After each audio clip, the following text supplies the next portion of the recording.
Vengo tratando hace algunas semanas esta serie de estudios y de reflexiones o sermones los domingos referidos a que nuestro cuerpo es el templo de Dios. Básicamente tomando dos textos de la palabra de Dios, ambos en el libro de Corintios, 1 Corintios capítulo 9, del 25 al 27, que si ya lo hemos establecido prácticamente como un texto principal de esta serie de estudios. Allí el apóstol Pablo, en el capítulo 9 de 1 Corintios y en los últimos 3 versículos, habla de la necesidad de sujetar su cuerpo al Espíritu de Dios, al Espíritu Santo. ¿Por qué? Porque indudablemente nuestra vida no solo es alma, es espíritu, sino también es cuerpo. Y el cuerpo, aunque todavía no ha sido redimido, forma parte de aquello que quizás como instrumentos de iniquidad, dice el apóstol Pablo, pueden llevarnos al pecado. Por lo tanto, los miembros de nuestros cuerpos tienen que estar sujetos al Espíritu de Dios para que no nos lleve a pecar y, como dice el mismo apóstol Pablo allí, de alguna forma él pueda ser reprobado o eliminado.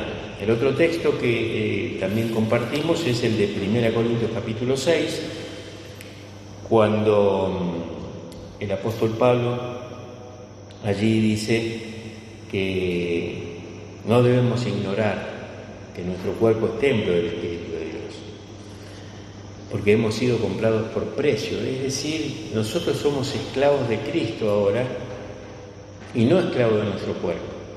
Pero muchas veces, y como ya hemos visto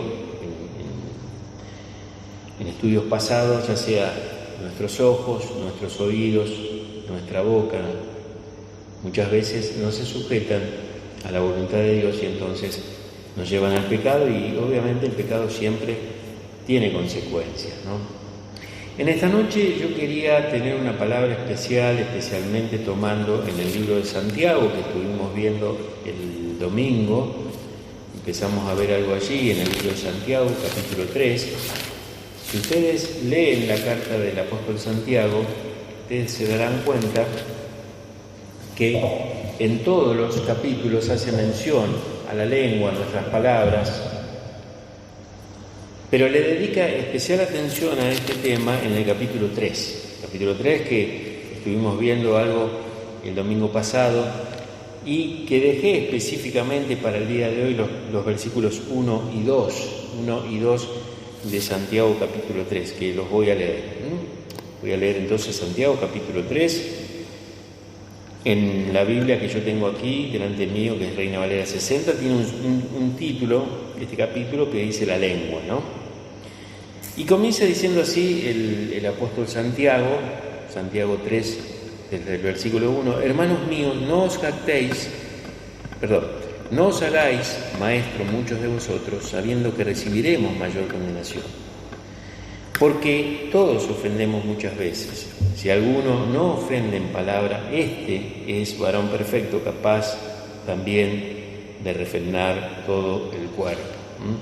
Es interesante porque acá hay muchas cosas que yo quisiera en esta noche hablar y que se surgen del texto, ¿no es cierto? No es algo que uno trata de rebuscar o de inventar, sino que el mismo texto nos está diciendo. En primer lugar, tengamos en cuenta que el apóstol Santiago, que era medio hermano de Jesús, él dice acá, hermanos míos.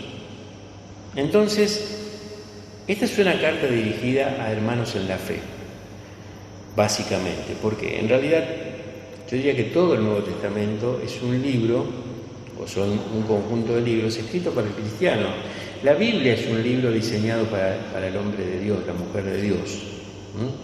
Y por eso tiene tantas advertencias, para que nosotros, si somos verdaderos hijos de Dios, no nos equivoquemos, no hagamos cosas que no son las que Dios nos enseña, ¿no?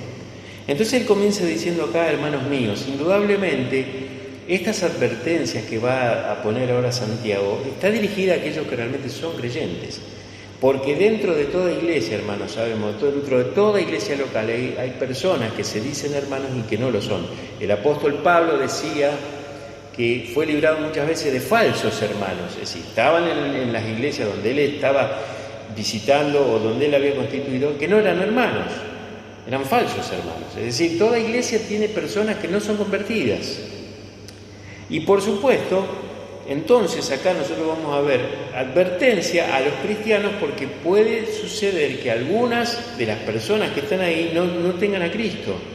En este caso, en la carta que él escribió acá a la iglesia, ¿no? Y que por supuesto eso se traslada a través del tiempo, de la historia, a todas las iglesias del mundo, ¿no? Ahora, es importante porque él va a hablar de los maestros, o va a hablar a los maestros, ¿no es cierto? Y es algo importante que él se incluye. Fíjense que él dice: hermanos míos, no hagáis maestros muchos de vosotros, sabiendo que recibiremos mayor condenación. Y esto es un buen ejemplo de parte de Santiago, porque eso habla de él, de que realmente era un hombre que se autoexaminaba, que realmente consideraba si realmente estaba siguiendo la verdad o no. Y eso es lo que todos nosotros debemos hacer. Ahora, nosotros sabemos que estamos en la posmodernidad, ¿no es cierto? Y que todo lo que nos toca vivir, casi todo ha sido declarado prescindible, hermanos. Mucho se descarta, se agota en el primer uso muchas cosas, pierde su vigencia rápidamente. Y aún los maestros han sufrido un triste desplazamiento en la sociedad. Nosotros vemos cómo se ha rebajado la tarea de un maestro, ¿no? Lógicamente, se notan los efectos de la cultura actual a través de las redes sociales, a través de Internet, la globalización, lo que ha hecho que los maestros, en general, los maestros, estamos hablando de maestros de escuela, ¿cierto?, realmente, en realidad, hayan perdido esa fuerza y sean reconocidos como realmente eran reconocidos los maestros de años atrás, ¿no es cierto? Yo me acuerdo que, cuando hice la escuela primaria, estoy hablando de hace bastante, ¿no? Yo tuve una maestra, todos los grados fue la misma maestra. Tuve la misma maestra en primero, segundo, tercero, cuarto y quinto grado. No me acuerdo si era sexto grado también. Era la misma maestra. Entonces nosotros no solamente aprendíamos lo que ella nos enseñaba, sino que aprendíamos a conocer al maestro y conocíamos cómo era su carácter, cómo era su persona, cómo era su familia, ¿no es cierto? Pero ¿qué sucede? La escuela ha perdido el perfil propio y adaptándose malamente a los tiempos que estamos viviendo, y se ha transformado de alguna forma en una guardería de la mano de psicólogos y de pedagogos que intentan contener a los niños y a los adolescentes, ¿no? Y más que instruirlos o educarlos, hacen una tarea psicológica sobre los chicos. Nosotros sabemos que aún en la escuela, y ni hablar en los niveles más superiores, hoy está gobernada por muchas ideologías, por muchos pensamientos que no son la base de la enseñanza, sino que todo lo contrario, en vez de enseñarle valores que son perpetuos y valores que realmente aún aquellos que hoy están enseñando quizás ellos fueron aprendiendo, pero por las cuestiones del Estado y las cuestiones de los gobiernos que han tratado de cambiar esa cultura, las escuelas y especialmente los maestros han perdido ese rumbo que siempre tuvieron los maestros de la escuela. Ahora, en este contexto, yo quisiera hacer un par de preguntas, ¿no es cierto? ¿Van los maestros de la palabra por el mismo camino que el de los maestros seculares?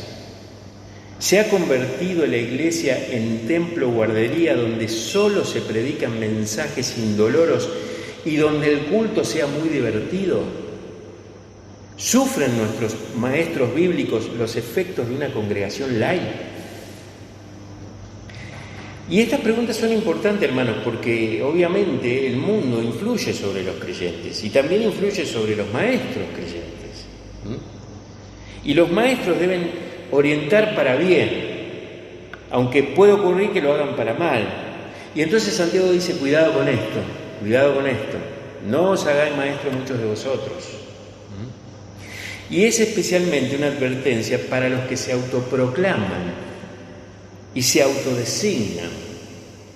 Y esto es muy interesante, hermanos, porque esto ha ocurrido en la iglesia de este siglo XXI, y quizás también en parte de la iglesia del siglo XX, donde ha habido surgimiento de autoproclamaciones, gente que se autoproclama pastor, gente que se ha autoproclamado apóstoles, gente que se autoproclama profetas, enseñadores, y Santiago dice, cuidado con esto, cuidado, no os hagáis maestros.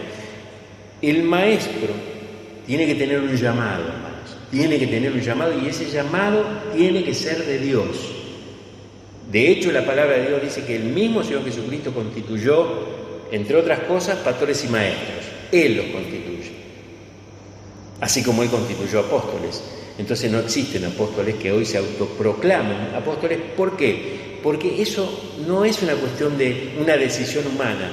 Y normalmente esa decisión humana, sin tener el respaldo de Dios y sin tener el llamado de Dios, muchas veces apunta al hecho de poder uno estar en niveles de exposición, donde uno sea reconocido, donde uno sea, elogiado, halagado, donde en realidad las personas que se autoproclaman busquen su propia gloria y no la gloria de Dios. Y nosotros sabemos porque la palabra de Dios acá lo está diciendo, ¿no?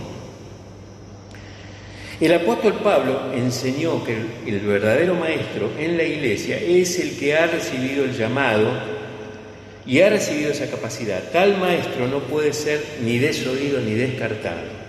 Hermanos, los maestros que han sido llamados por Dios son importantes, así como lo eran importantes los maestros que teníamos en las escuelas.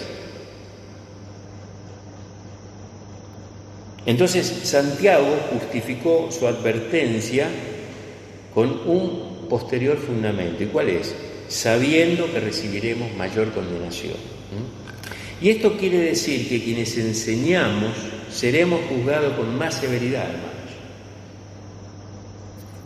Que recibiremos juicio más riguroso, que es muy saludable temblar y temer al ejercer el magisterio bíblico ante la presencia constante de Dios. Esto es una cosa seria, hermanos. No se puede tomar a la ligera. Y hoy vamos a tratar de ver, en los minutos que me quedan, por qué esto es tan así, por qué Dios establece la importancia de esto, ¿no? Dos textos que se encuentran acá medio perdidos, que si uno lo lee rápido no llega a profundizar, pero cuando uno empieza a detenerse, empieza a ver lo severo que es esto, lo serio que es, ¿no? Ahora, ¿qué quiere decir Santiago aquí? En primer lugar, la palabra condenación, que figura acá en este texto, recibiremos mayor condenación, en el griego es krina, se escribe K-R-I-N-A, y significa juicio, condenación. Su significado primario es juicio y ese es el que debemos tomar aquí. Así que una mejor traducción sería, recibiremos mayor juicio.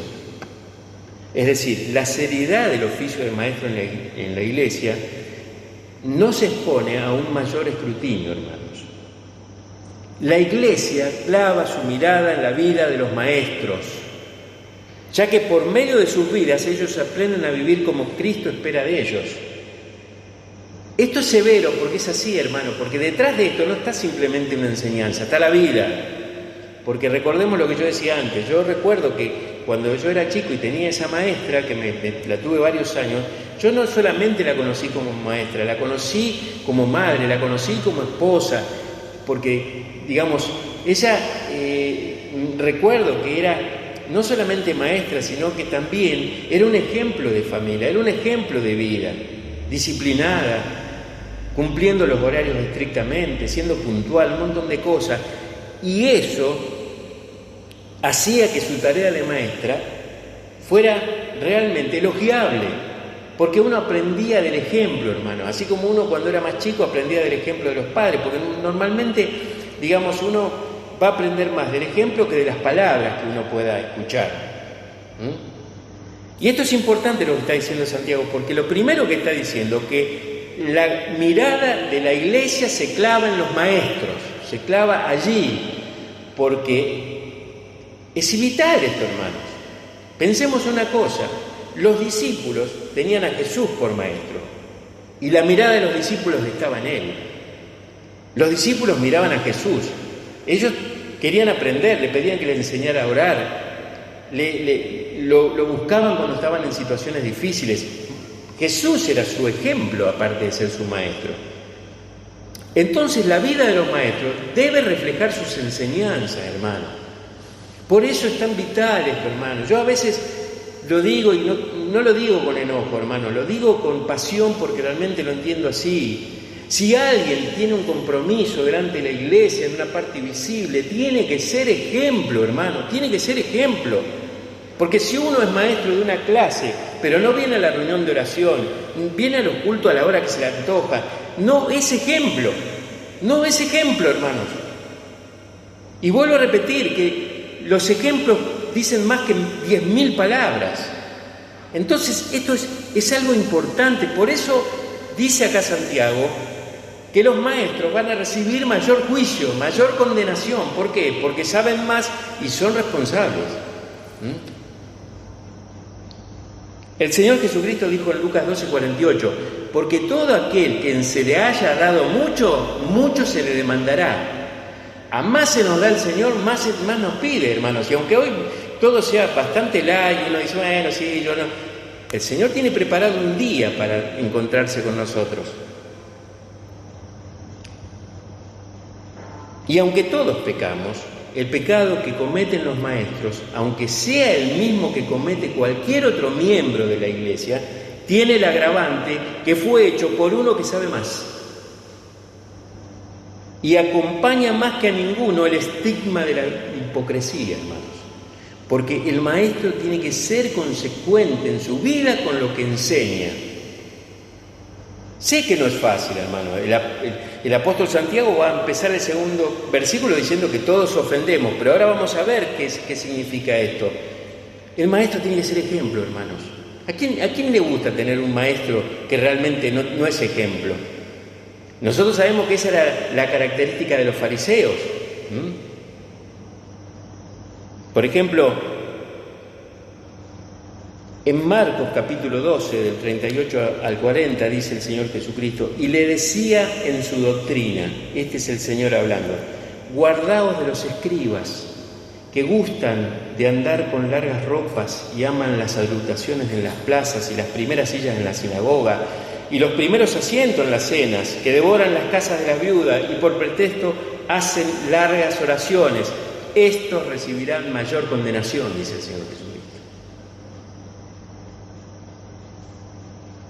Mateo 5:19 dice, de manera que cualquiera que quebrante uno de estos mandamientos muy pequeños y así enseñe a los hombres, muy pequeño será llamado en el reino de los cielos, mas cualquiera que los haga, fíjense lo que dice el Señor Jesucristo, mas cualquiera que los haga y los enseñe, este será llamado grande en el reino de Dios. Jesús siempre da importancia a lo que se hace más a lo que se dice, pero si nosotros decimos, cuidémonos de que lo hagamos. Por eso es un tema muy delicado, hermanos. Yo soy el primero que estoy temblando al decir estas cosas. Soy de autoexaminarme constantemente y sé que soy pecador y sé que mis pecados también me traicionan y que tengo muchas fallas. Pero, hermanos, yo tengo claro que Dios me va a demandar si yo lo que dije lo hice. Y si Dios me dio cierta responsabilidad, me va a decir, sí, era muy fácil decir y enseñar, pero no sos un ejemplo.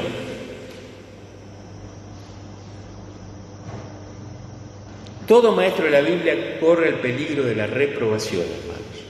Habitualmente el maestro enseña y toma examen, ¿no es cierto? Eso sabemos, que bueno, todos hemos ido a la escuela. Ahora, para desempeñar el ministerio a la manera de Dios, es saludable tener presente que llegará el momento de la prueba final, cuando el que examina será examinado. Entonces, un día va a llegar donde el Señor va a decir, bueno, vengan los maestros, vengan los maestros, vengan los maestros. Santiago entonces les dice a todos los que aspiran a este oficio de maestro en la iglesia: considera que todo el mundo va a poner tu mirada en vos y en los tuyos. Ellos van a evaluar tu caminar, toda tu vida, y si no eres fiel a tu llamado, sabes que recibirás mayor castigo de parte de Dios, porque tú posees mayor conocimiento y se espera más, mucho más de ti. Eso es lo que realmente Dios nos está diciendo con esto. Eso por un lado. Por otro lado, Lucas 8, 17 y 18 nos habla de que en el día del juicio todo secreto saldrá a luz. Los motivos de nuestros corazones serán expuestos y no habrá más pretensiones o engaños espirituales, hermanos. Los maestros de la palabra serán juzgados más estrictamente. Aquellos que no han sido fieles en su llamado y han llevado a otros por el mal camino serán expuestos. Tristemente, muchos de esos maestros también serán condenados y perdidos porque han sido maestros, pero nunca fueron salvos. Y esto nos tiene que llenar de temor, hermano. Yo estudiaba esto, leía, pensaba y yo mismo tiemblo, hermanos. Porque ser pastor no es una garantía de ser salvo.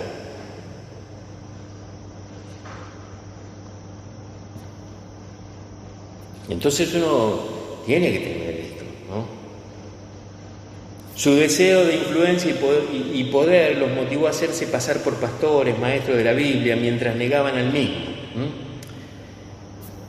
Al mismo Señor del que hablaban, y eso lo encontramos en Romanos, capítulo 1, el 21 y 22, ¿no? Pablo habla también de los falsos maestros que ven la piedad como fuente de ganancia. Esto lo vemos cotidianamente, hermanos. Muchos falsos maestros que tienen en realidad su objetivo es el dinero, y el dinero es una de las cosas que más caracteriza a un falso maestro, el amor al dinero, la búsqueda del dinero, ¿no es cierto? Y el juicio va a ser muy severo a esas personas, que no solamente se extraviaron, sino quisieron extraviar a otras. Muchos de estos falsos maestros proliferan en los medios de comunicación, difundiendo mentiras y haciendo alarde de estilos de vida impíos y egoístas. Y estas personas deberían estudiar mucho más Santiago 3.1. Ahora, yo quisiera que veamos tres cosas por las que podemos ser reprobados como maestros del Señor. La primera, desviarse de la doctrina bíblica será mérito para una mala calificación.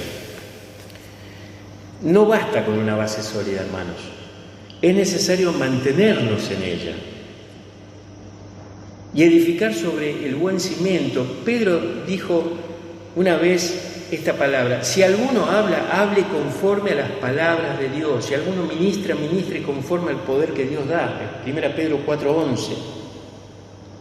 Tenemos que mantenernos en la doctrina que hemos aprendido y no movernos de ahí. Porque una cosa es empezar bien, pero el problema es sostenernos y mantenernos ahí. Justamente debido a que las personas no sostuvieron esa firmeza en lo que ellos aprendieron y que después enseñaron, no se sostuvieron en esa firmeza, sino que fueron débiles en eso, se fueron desviando y se fueron desviando por causa de otros falsos maestros, otra gente que haciéndose pasar por maestro enseñaba cosas que no son las que realmente Dios nos ha enseñado. Y entonces Pedro nos recuerda: si alguno habla, hable conforme a la palabra de Dios. Si alguno ministre conforme al poder que Dios da. Entonces, es muy importante esto, porque dentro de aquellos que recibirán mayor condenación va a haber muchos falsos maestros, hermano, va a haber muchos falsos maestros. Y serán uno de aquellos que aquel día dirán: pero Señor, nosotros estuvimos enseñando. No los conozco. La segunda causa, o otro posible error de un maestro que será pasible de reprobación, se trata de la equivocación en que se incurre cuando se fragmenta la enseñanza. Uno de los males más comunes consiste en enseñar lo que es verdad, pero haciendo énfasis desmesurado en ciertos aspectos, en detrimento de otros, que también son necesarios. Es decir, a veces se enseña solamente lo que conviene. Pero Pablo decía: yo enseño todo el consejo de Dios, todo lo que yo sé que he aprendido, que Dios me ha mostrado, que el Señor Jesucristo me ha revelado, eso enseño.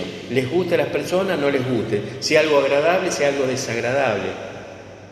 Todo el consejo de Dios. Y a veces y lo hemos visto, especialmente muchas denominaciones se han separado justamente por el énfasis que han dado a ciertas cosas y han dejado de lado la otra. Y toda la palabra de Dios es útil, dice 2 Timoteo 3:15, toda la Escritura es inspirada por Dios, toda la Escritura. No hay una parte que sí, otra parte que no. Ahora, ¿por qué? ¿Por qué se llega a esto, hermanos? Tal vez por insistir en las porciones más cómodas de la doctrina bíblica, o por querer ubicar a la Iglesia en una nueva idea teológica. Entonces, para poder llegar a una nueva idea teológica, tenemos que dar énfasis a ciertas cosas nomás. Y lo otro ir dejándolo. Y como yo decía antes, Pablo no dejó de enseñar ningún aspecto de la revelación de Dios, nada que fuese útil. He huido a anunciaros y enseñaros públicamente y por las casas, dice Pablo en Hechos 20, del 20 al 27. Y él dice, no he rehuido anunciaros todo el consejo de Dios. Entonces, tenemos que en primer lugar es importante no solamente aprender la verdad, sino sostenernos en la verdad. Y como decía antes yo, debemos hablar conforme a la palabra de Dios, no conforme a lo que yo pienso, no conforme a lo que a mí me parece, sino conforme a lo que Dios ha dicho y ministrar conforme al poder que Dios da, dice acá. En segundo lugar, no fragmentar la palabra de Dios. Bueno, yo voy a enseñar solamente esta parte, esta doctrina me gusta, voy a hacer énfasis en esto, en las bendiciones. Yo sé que Dios nos quiere bendecir. Entonces, bueno, sí, Dios es un Dios que es justo, sí, por ahí nos puede disciplinar, pero vamos a enseñar esto nomás y vamos a estar en esto, ¿no? No, hermanos, el maestro verdadero, el maestro genuino va a enseñar todo el consejo de Dios. Va a hablar del amor, pero también va a hablar del castigo. Porque, como dice el mismo apóstol, ¿no? El que Dios recibe por hijo, a ese lo castiga, lo disciplina. Si no, no es hijo. Entonces no podemos separar, bueno, Dios es amor, sí, pero Dios también es disciplina. Como cualquier padre disciplinaría a su hijo si sabe que si no lo hace va a correr riesgo de perderse, ¿no es cierto? Un tercer peligro para el ministerio del maestro es que borra con sus hechos lo que enseña o predica a sus alumnos o en el púlpito. Y otra vez sirven como ejemplo los escribas, mis hermanos, y los fariseos, ¿no? Dice Mateo 23, 2 y 3, en la cátedra de Moisés se sientan los escribas y fariseos. Así que todo lo que os digan que guardéis, dice el Señor Jesucristo, guardadlo y hacedlo, mas no hagáis conforme a sus obras, porque ellos dicen y no hacen. Esa es la clásica frase, no hagan lo que yo digo, pero no lo que yo hago, ¿no es cierto? Así eran los fariseos, así eran los escribas. Y Jesús los delata, le dice, mire, lo que ellos digan, háganlo, porque es cierto, pero ellos no lo hacen. Así que no imiten sus obras, no imiten lo que ellos hacen, porque no están cumpliendo con lo que ellos dicen que es. Que era verdad.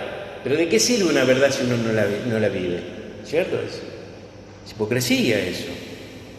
Ahora, ¿cuál es la solución acá? ¿Cambiar el mensaje para ajustarlo a los hechos? ¿No predicar más la palabra de Dios? No, de ningún modo, hermanos. Lo que se requiere es cambiar la vida, ajustarla a las demandas de Dios. Ahí está el único arreglo necesario. No tenemos que cambiar la Biblia, tenemos que cambiar nosotros. No tenemos que hacer que, digamos, la Biblia quiera decirnos lo que nosotros queremos, sino que nosotros debemos aceptar lo que la Biblia nos dice y nosotros cambiar de acuerdo a eso. Ese es el plan, ese es el propósito de Dios. Y ahí está el único arreglo. Por eso es tan importante, hermanos, el ejemplo, el modelo del maestro. Yo quiero ser honesto, hermanos, porque ustedes son habitualmente los que vienen acá. Y sería injusto si dijera algo sobre ustedes, porque son la mayoría de los que vienen acá. Pero yo sufro, hermanos, con algunos que son maestros y no vienen nunca, hermanos. No vienen nunca. Porque el Señor dice, tendrán mayor condenación. No lo digo yo. Porque si el maestro no es ejemplo, no sirve lo que enseña. Es así como lo digo, porque el Señor lo dijo referente a los fariseos y a los escribas. Miren, lo que ellos dicen, háganlo, obedézcanlo, pero no sus obras, porque ellos dicen pero no hacen. Ellos no hacen lo que dicen, no viven lo que tienen. Por eso el Señor los trató como hijos del diablo. Ellos decían, nosotros somos hijos de Abraham. Mentira, dice el Señor, ustedes son hijos del diablo, porque las obras de su padre el diablo quieren hacer y no se sujetan a lo que realmente Dios quiere. Ahora, en el versículo 2 dice, porque todos ofendemos muchas veces, si alguno no ofende en palabra, este es varón perfecto, capaz también de refrenar todo el cuerpo. Fíjense qué interesante, acá dice el apóstol Santiago, si alguno no ofende en palabra, este es varón perfecto. ¿Quién es perfecto? Nadie es perfecto. Porque parte de nuestra humanidad y de nuestra naturaleza caída es errar, es fallar, ¿no es cierto? Pero Santiago provee una medida de madurez espiritual, hermanos, acá, para los maestros y para todos los cristianos. Pero está hablando especialmente primero a los maestros, ¿no es cierto? Y esto es verdaderamente relevante para los maestros, quienes tienen mayor oportunidad de pecar con su lengua. ¿Qué quiere decir esto? Que hay una enorme responsabilidad en los maestros. Estamos llamados a enseñar, ¿no es cierto? Y el instrumento principal de la enseñanza, ¿cuál es? La lengua. Pero hay un problema con esto. Porque ¿qué dice acá Santiago? Bueno, todos ofendemos muchas veces. Y el énfasis no está en la cantidad, sino en la variedad de formas. Todos, incluyendo el mismo Santiago, que está allí, él mismo se incluye, todos ofendemos, pecamos muchas veces. Es decir, muchas veces tenemos malas respuestas en palabras humillantes, en burlas, en chismes, en quejas, en injurias. Y como eso es así, nadie queda excluido. Por eso él dice, todos ofendemos. Ahora, tenemos que tener en cuenta esto, que con la lengua podemos hacer mucho bien, pero también podemos hacer mucho mal. Con la lengua podemos edificar, consolar, aconsejar, guiar, instruir, amonestar, exhortar. Y eso es una bendición increíble para la iglesia, hermanos. Pero con la lengua podemos ofender, hacer mucho daño al punto de destruir una iglesia. Entonces, debemos considerar la enorme responsabilidad que poseemos los maestros de la iglesia de Cristo. ¿Qué está diciendo acá el apóstol Santiago? Que sí, que somos propensos a ofender.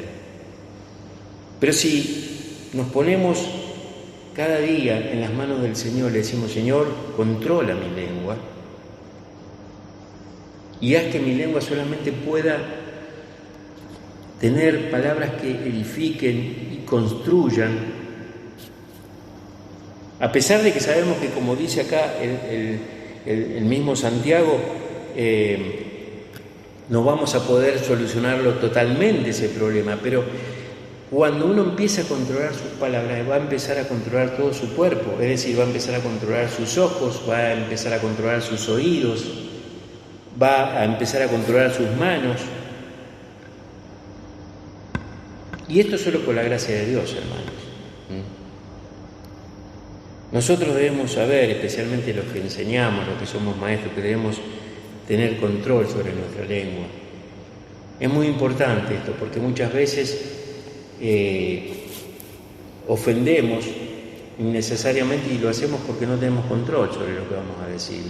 No le pedimos al Señor que nos controle cuando quizás viene el deseo de responder, de retrucar, de volver a seguir con el mismo tema, que eso muchas veces lo vemos también en nuestra propia casa, con nuestra esposa, con nuestros hijos, con nuestros padres. Viene una palabra y vuelve otra de retruque, y vuelve, y va, y viene, y estamos allí usando palabras que en definitiva no nos ayudan, no nos construyen, no nos edifican, todo lo contrario. Ahora, si uno es un maestro, mucho más debe cuidarse, hermanos, mucho más debe cuidarse. Y cierro así con esto que escribí acá al final, ¿no? Me lo anoté para decirlo textual, ¿no? Y este es como un llamado, ¿no? A los maestros, a los educadores, a los discipuladores, al pastor, o también a aquellos que deseen serlo, ¿no es cierto? Porque a lo mejor, seguramente, bueno, hoy acá no son muchos los que están escuchando, pero quizás otros lo escuchen después, y algunos tengan pensado o deseen ser maestros, y que es bueno eso, porque cuando Santiago está diciendo esto, no está diciendo que los maestros son malos o que abundancia de maestros está mal, no. Está mal autoproclamarse, autodesignarse, sin tener el llamado de Dios. Pero si nosotros vamos a desarrollar una tarea en la enseñanza, en la que sea, ¿no es cierto? Como hablábamos antes, estamos, comenzando con discipulados, estamos teniendo clases de escuela dominical, obviamente tenemos mensajes los miércoles, los domingos, y todos esos mensajes y todas esas enseñanzas se hacen con palabras, hermano. Como yo dije recién, el instrumento de un maestro, ¿cuál es? La lengua, porque con ella expresa su enseñanza, y las palabras siempre son el componente, ya sean verbales o escritas, porque muchas veces podemos escribir algo, ¿no? Entonces, este era el cierre, ¿no? El oficio de maestro es un privilegio para cualquiera que realmente anhele este oficio, ¿no? Pero antes de movernos en esa dirección, debemos considerar el costo y la responsabilidad de ser maestro en la casa de Dios. Y necesitamos pedirle al Señor que nos dirija y que consideremos tres cosas. Si Dios nos ha llamado, que consideremos la seriedad del oficio y la enorme responsabilidad del mismo. Son tres cosas que deben estar en la mente constante de cualquier maestro, en cualquiera que realmente toma un compromiso de enseñar, ¿no? Terminamos acá, hermanos, pero realmente espero que esta palabra la puedan escuchar los maestros de esta iglesia, y quizás a lo mejor llegue a otros también, pero mi oración es por ellos,